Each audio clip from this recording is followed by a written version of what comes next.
पाकिस्तान का धुआं धुआं कर दिया। भारत ने पाकिस्तानी एयरफोर्स में गहरा छेद कर दिया।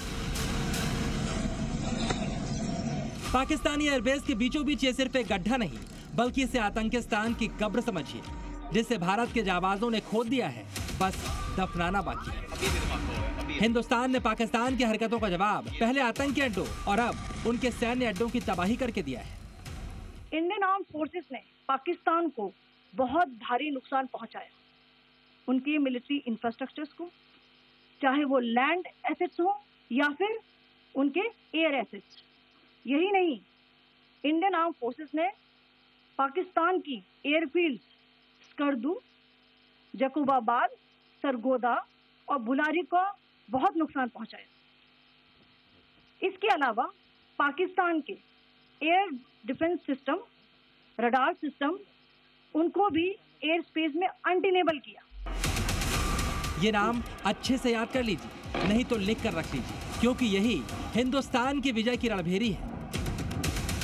आपको एक बार और देखना चाहिए कि भारत ने पाकिस्तान के 1-2 नहीं बल्कि 8 सैन्य ठिकानों पर हमले किए, जिनमें 6 बड़े एयरबेस रफीकी, मुरीद, चकलाला, रहीम यार खान, स्कर्दू और चूनिया है। इसके साथ कसूर की रडार साइट और सियालकोट एविएशन बेस है, जहां पर पिन पॉइंट अटैक हुए हैं।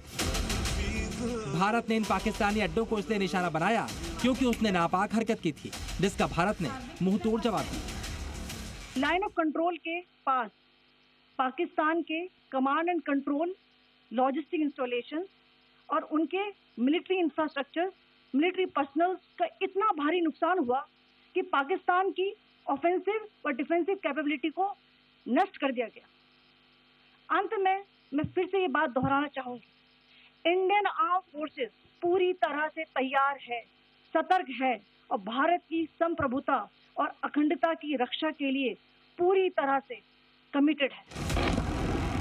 पाकिस्तान के लिए ये सैन्य ठिकाने और एयरबेस रणनीतिक तौर पर बहुत अहम थे, जो अब पूरी तरह से बर्बाद हो चुके हैं। देखिए कैसे धुआं उठ रहा है।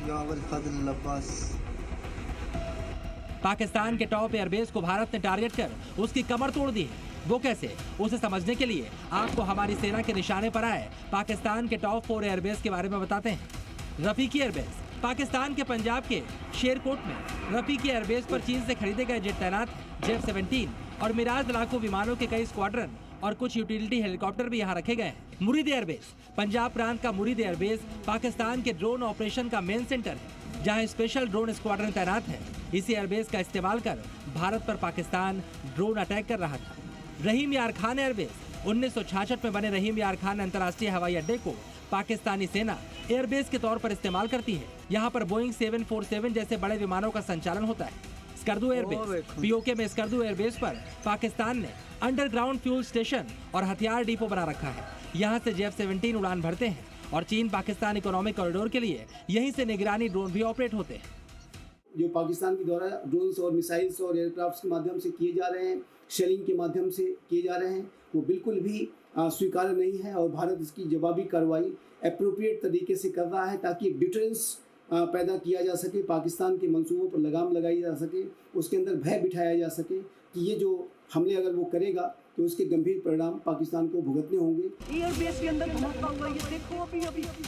शहबाज मुनीर के लिए पाकिस्तान के कई एयरबेसेस और सैन्य ठिकानों का तबाह होना पाकिस्तान की सेना को करारी चोट, क्योंकि भारत ने पाकिस्तान का हथियार गोदाम बर्बाद कर दिया है। मतलब अब मुनीर फौज के पास गोला बारूद समेत हथियारों की कमी होगी। दूसरा झटका ये कि उसके रडार साइट तबाह हो गए हैं, यानी भारत के फाइटर जेट, मिसाइल और ड्रोन हमलों के बारे में पाकिस्तान को अलर्ट मिलना मुश्किल है। तीसरा झटका देते हुए कमांड एंड कंट्रोल सेंटर उड़ाकर भारत ने पाकिस्तानी सेना को डिसीजन मेकिंग और निर्देश देने की ताकत भी कमजोर कर दी है। चौथा झटका है उसके टेक्निकल इंस्टॉलेशन में धमाके। इससे पाकिस्तान और उसकी सेनाओं के लिए तकनीकी मदद कम होगी। पाकिस्तान को इसके हैवी जो लॉसेस हैं वो उठाने होंगे। पाकिस्तान यदि इसको एस्केलेशन की तरफ पूरी स्थिति को ले जाएगा तो जाहिर है कि पाकिस्तान को इसका बहुत बड़ा खामियाजा भुगतना पड़ेगा। भारत ने जो जवाबी कार्रवाई की है उसमें पहले ही पाकिस्तान के वाइटल इंस्टॉलेशंस को भारी क्षति पहुंचाई गई है। हमारी फौज ने पाकिस्तान की रीढ़ पर हमला किया है, जिससे भारत का मुकाबला करना अब आतंकिस्तान के लिए नामुमकिन सा हो जाएगा। ब्यूरो रिपोर्ट, जी मीडिया।